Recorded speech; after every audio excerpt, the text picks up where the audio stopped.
Hello, people, or should I say pupil? Bad joke. It's finally time for the last episode of The Master's Pupil. It's about quarter past 6 p.m. on October 14th. It's a Saturday.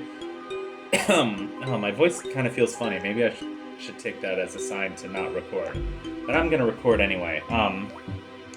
Oh yeah, the game kept doing this thing where it would like freeze, and then I would have to click on the game again to yeah, it was like a pop-up or something. Oh, like a notification, like update your system, update your Mac. Yeah, it's a Saturday in October. Not really doing much. I mean, I was going to do much, but then I thought, the Master's Pupil has kind of been hanging over my head for a while now. Let me just bite the bullet and edit these last couple of videos because I finished the game.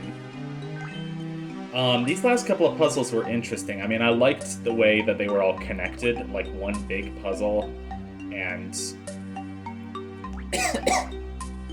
finding out the ways in which they were connected. But it was still super tricky. I had to look up YouTube videos a couple times.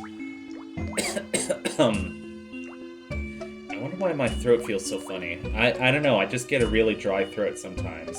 Sometimes I can't, sleep without getting up to get, a drink because, oh, I can't sleep because my throat's so dry. I sound so wimpy. But, modern humans are so wimpy because, if we were living in the state of nature... Speaking of which... I don't know. Didn't Rousseau say something about the state of nature? Well, I don't know. I'm trying to learn about different philosophers just for my own personal growth. And I think Rousseau was the one who talked about a natural man. And today I listened to, I think it's Henri Bergson, or Bergson, the philosopher who came up with the concept of élan vital. And it's interesting, I heard about his theory in another lecture before learning about him, because I've been watching this professor named Michael Sugru, and he did this lecture where he talks about how Measure for Measure is Shakespeare's greatest comedy. Now, I was like, wait, what? I never learned about Measure for Measure in school. I've never watched Measure for Measure. How come my teachers didn't tell me about it if it's supposedly Shakespeare's greatest comedy? Well, it's like, oh, the whole thing is a Christian allegory. I never heard about that. And I guess, I don't know, I didn't read that much pro-Christian stuff in school, and I don't think it was necessarily because my teachers were anti-Christian, but they didn't want to make non-Christian kids feel excluded, I guess. But, I remember in 9th grade reading The Absolutely True Diary of a Part-Time Indian, and I felt, I was still kind of very religious at the time, and I felt like, oh, this book is so sacrilegious. That was a difficult book to read. I mean, after a certain point, not so much, but it's kind of about the realities of living on a Native American reservation. My girlfriend and I were talking about this last night because she just moved to California. She's from Maryland, and she drove all the way across country to move from Maryland to California. So she passed through Arizona, and Oklahoma, and Oklahoma is which tribe is that? I know Arizona is the Navajo reservation. I forget which tribe is Oklahoma. Or, of course they're not from Oklahoma originally, historically they were forced to that land. And of course, Native American reservations, they're given, the most infertile land, land where you couldn't possibly farm there, land where it's, survival is really tough, and it was like, hey, you take this land while white people, settlers, and speaking as a white person, I himself, take the best parts of the state. I don't know how we got here from Bergson and Elan Vital, but I don't know, there's this interesting theory about comedy, like how tragedies are about individual heroes and individual people, and comedies are not. Comedies are about types and, pitfalls that we fall into as human beings. And he used as an example, like Shakespeare has Hamlet, but you could never take away Hamlet and just call it the vengeful guy, and you could never take away Othello and just call it the jealous guy, because it's a very, the character is something very specific. Whereas, like, in the classical plays by Moliere, like, you have the misanthrope and the miser. Like, it's not any specific person, it's rather a type of person, because the play is about a type of person and criticizing said person.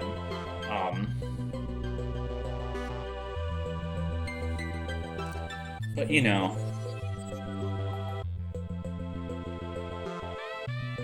not sure what my favorite Shakespeare play is. At times I've said Twelfth Night. I really like Twelfth Night. I really like Much Ado. I mean, most of my Shakespeare knowledge is based off of Kenneth Branagh's movies.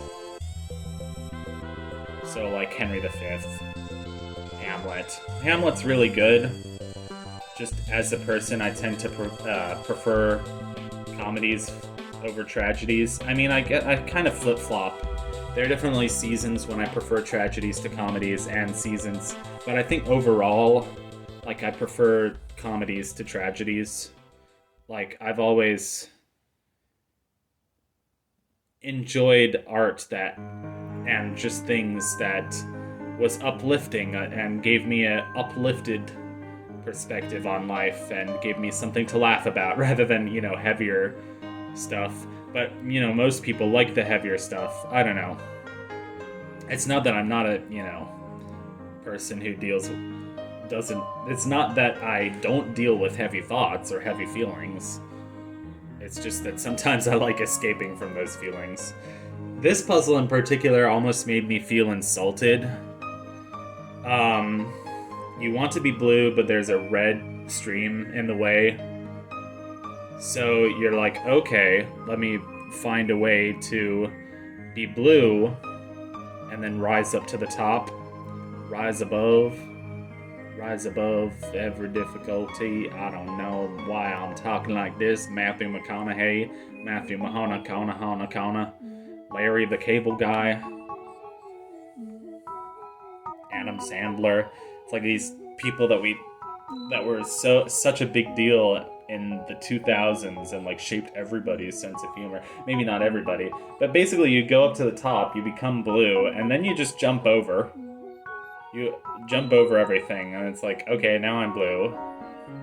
I felt like that defeated the point of the puzzle, but I think it was just kind of my tendency to overthink things.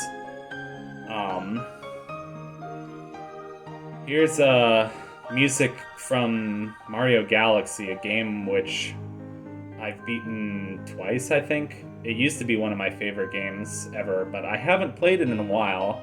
Part of that reason is because some years ago, I gave my copy of Mario Galaxy to a friend at church. Like, he gave me his copy of Xenoblade Chronicles, and I thought that was really nice. So, is that a huge yellow crystal switch? Kirby 64 and the crystal shards. Also, I came back up here and I was like, wait a second, I did this already. I don't need to be up here. Get the hell out of here. I'm sorry. Larry the Cable Guy. I don't know. What is this from?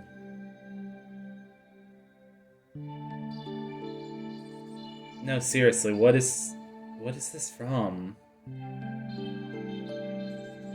like, okay, let me look at my YouTube history, because, like, I was, it's either from, it's like the 12 hours of relaxing Nintendo music for sleep playlist, or it's from, a playlist of songs from Xenoblade Chronicles.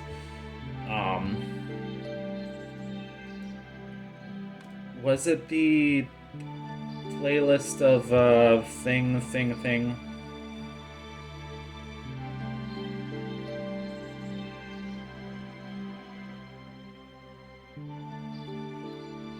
I feel like... Oh, this is gonna bug me. I don't recognize it as being from a game that I've played. Um, this is definitely from Xenoblade, though. So I think it was before I was on the Xenoblade playlist. I was playing Xenoblade a lot during the pandemic.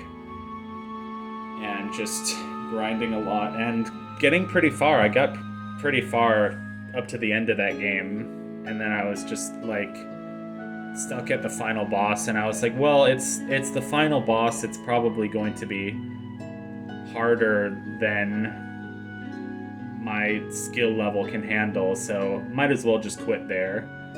And the thing is, like, once you get to the final boss, it kind of traps you there. It's like, hey, you can't go back to any of the other areas because you either have to fight this fight. So it's like you're kind of stuck where you at, and you can't, like, grind or do more side quests or get better materials once you're there. I don't know.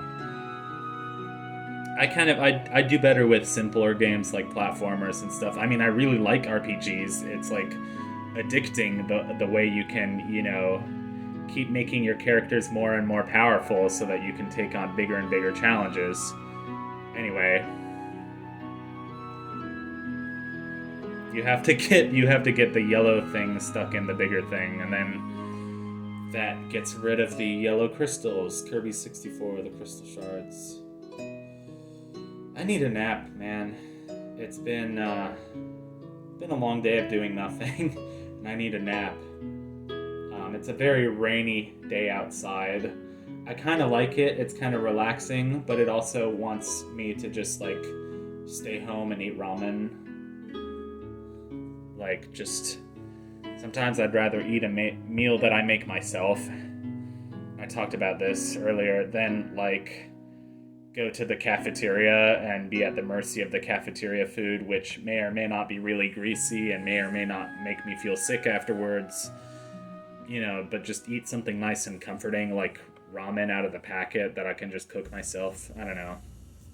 So here's how the Master's Pupil ends. This is the very end of the game. So you notice that